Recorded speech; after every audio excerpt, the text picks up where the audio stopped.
Welcome to Allworx and our training series on how to use your new Allworx phone system. To make this training as easy as possible, we have created a collection of small feature-specific sections. We cover all of the new features, so feel free to watch the videos all at once or one section at a time and at your own pace. Your Allworx phone has many capabilities, and over time you will see that in many cases there are multiple ways to initiate or access the same feature. To help you with the initial training session, however, we will show you how to access the most popular features the way most others access them. We have tried to make this guide as comprehensive as possible without overcomplicating the everyday use of your new phone. We also add new features all the time, so bookmark this page in your favorite browser and come back frequently. Let's get started with a brief overview of the phone. Allworx manufactures 3 different model phones. Many of the phone's features are the same, and the primary difference between the models is the number of programmable buttons and/or optional devices you can add to the phone. The easiest model to use is the 9204. This model has only 4 programmable buttons. Next comes the 9212 with 12 programmable buttons, and our largest model is the 9224. One of the available options on the 9224 is the telephone expander. Each expander adds 24 more buttons, and with the maximum of 3 added expanders, you can have a phone with 96 programmable buttons. Your phone label above the LCD will say either Allworx or Paytech. If your phone looks similar to these phones and its label says Allworx, it is one of our earlier designs, and everything you learn here still applies. If it does not say Allworx or Paytech, then most of the information in the rest of this guide won't apply. The focal point of every Allworx phone is the LCD display. The LCD screen gives you lots of information during each step of the call. In addition to the current date and time on the top row, when the phone is ringing, the display shows the caller's name and number. This can be an internal or external call. When you dial out to call someone, the display confirms you have dialed each digit correctly. On the bottom of the display are 4 information fields, and below the LCD are 4 matching buttons. Each one is context sensitive, meaning that their functions change based on the phone's status. They have unique fields when the phone is idle, or when you are on an inbound call, or on an outbound call. When the phone is idle, the keys give you configuration, calls, redial, and presence. Calls list all the inbound and outbound calls.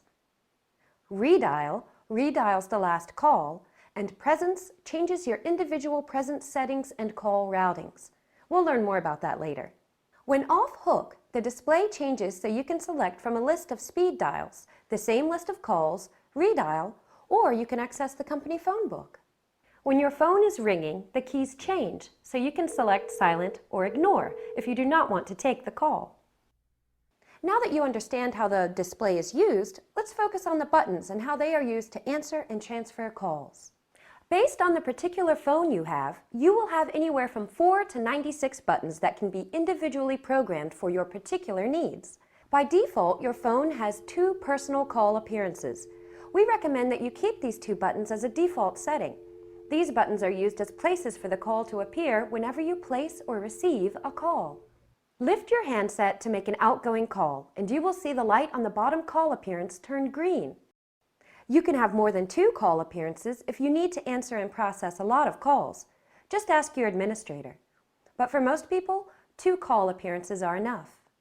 Most of the time, each personal call appearance is yours, and yours alone. Sometimes they can be shared among other users, for call coverage of your boss or your assistant. Even if the call appearance is shared, when you are on a call, that call is private. No one can accidentally pick up your call because that call appearance does not appear on their phone. No one can pick up a call you placed on hold unless that call appearance is a special shared call appearance. Your phone may be optionally programmed with direct line appearances. These are used when you want every outside telephone line to directly appear on your phone. Initially, this may look like an easier way to process calls, and for smaller systems with very few calls, it may be. However, when you put a call on hold, you give up control, and anyone can accidentally pick it up. Another user can take it off hold by selecting the line appearance, and if they do, you cannot retrieve it until they place it back on hold. Now let's examine how the remaining buttons can be used. Any unused button can be programmed for direct line appearances, another extension, speed dials, or features that you need to use regularly. When you program a button as another extension, that button also becomes a busy lamp field, which lets you see when the other user is on the phone. When that person is busy, the color of the button next to their name is red, and if they are in Do Not Disturb, the button is solid amber. These same buttons serve another purpose, and that is to call the user with a single push of the button. When you do, their phone will ring, unless, of course, their phone is in Do Not Disturb. You can program a busy lamp field on any available unused button. You need to ask the administrator to program any of your unused buttons for this, so start your list. What do all the colors of the different lines mean? When you access a call appearance, it turns green. If your phone is programmed with multiple line appearances, a line in use by another user appears red on your phone. This makes it easier to know which call you are on, which line or phone someone else is on, or in the case of another extension, whether or not they are on the phone. Installing the paper designation strip on your phone is very easy. Simply lift the tab at the bottom to remove the plastic overlay and lift the strip of paper. Ask your office manager or the administrator for the Microsoft Word template, and then you can reprint or change your own designation strip anytime you need. The most useful feature buttons are right above the keypad. These represent the most frequently used features and are used exactly the same way regardless of which model phone you are using. As soon as someone leaves you a voicemail, your Messages key lights red.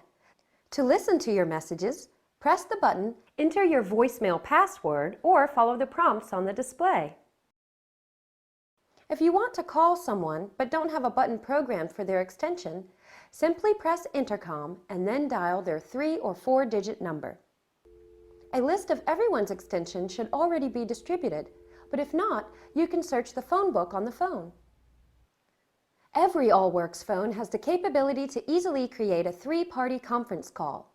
If you have the newest 4-button phone, you can even make a 4-party conference call. View the Call Basics section to learn how. If you have answered a call and want to transfer that call to someone else, select the Transfer button and dial the extension where you want to transfer the call. If you have a button programmed for that individual, you can also select Transfer and then select the button next to their name. The Release button is a very easy way to end a call without having to hang up the handset or push down the hook switch. If you are using a headset without an on-off switch on the headset, you will find this to be the easiest way to end the call. Park is a feature used to place calls on a system-wide hold, so anyone else can pick up the call from any other phone. The Info button simply gives you at a glance the current function of each button. This is also an aid that you can use to assist you in labeling your phone. Let's learn how to use your new speakerphone together. Every Allworx phone is a high-fidelity speakerphone, so to place a call using the speakerphone, press the speaker button and start dialing. To answer a call when your phone is ringing, press speaker and say hello. If you have answered or placed a call using the handset, but now wish to change to the speakerphone, press speaker and then hang up the handset. This now places the call on the speakerphone. To transition from a speakerphone call to a handset call for privacy, simply lift the handset again. When on a speakerphone call, you can also end the call by simply pressing speaker. And remember, speakerphones are used when there is no expectation of privacy, so use them at your own discretion. Privacy also works both ways, so avoid noisy areas where background conversations can be heard by the person on the other end of the speakerphone call. The Mute D&D button serves 2 purposes. When the phone is idle and you select this button, it puts the phone into Do Not Disturb, meaning that anyone calling you will not cause your phone to ring. This is very useful if you are in a meeting and you do not want the phone to interrupt you. If you are on the handset, headset, or speakerphone and select this button, you will mute the call so that you can have a private conversation without the other party on the call being able to hear you. The Hold button will place the call on hold, but only on your phone. This is good when you know that only you will ever retrieve the call. If you want to retrieve the call from another phone or want someone else to be able to pick up the call, you are better off to use the Park button instead. The volume button toggles a number of settings. When the phone is idle, it will adjust the ringer volume for incoming calls. If you are on the handset, headset, or speakerphone, it adjusts each volume independently. As a general rule, and for optimal voice quality, keep the volume setting around 0. Turning up the volume too high will degrade the audio quality, the same way turning up a radio too loud also impacts its speaker quality. If you ever need to unplug and move your phone, here's how. If you turn the phone on its back and take a quick glance, you will notice the 4 square cable connectors and 1 round connector for a power transformer. There is a dedicated jack for both the handset and headset marked with different icons. Please double check and make sure the handset jack is plugged into the handset, and if equipped, the headset is connected to the headset jack. Connecting them incorrectly will result in very poor audio and may lead you to mistakenly believe the phone is defective. The 2 plugs to the right connect the phone between your PC and the network jack in the wall. In some installations, you might find that there are separate cable connections, one for the PC and a separate one exclusively for the phone. Because the Allworx phone connects directly to the network, you can easily move the phone simply by unplugging and reconnecting the phone into another active jack. But if you encounter problems, please check with your administrator to make sure the phone is plugged in correctly. There is a removable base stand on your phone. If your phone is not wall-mounted, you can easily adjust the base to any of 3 different height positions. Depending on your particular network switch configuration, the phone power may be provided directly, and you may not need the optional power transformer. An easy test is to plug in the cable for the LAN network connection, and if the phone starts its boot-up sequence, you do not need the transformer. When you power up your new phone, it will go through a setup procedure before being able to be used. If it does not follow this procedure or result in your name in the display, please contact your system administrator for help. This concludes the telephone overview portion of our training. When you are ready, move on to any of the other sections that you need help with.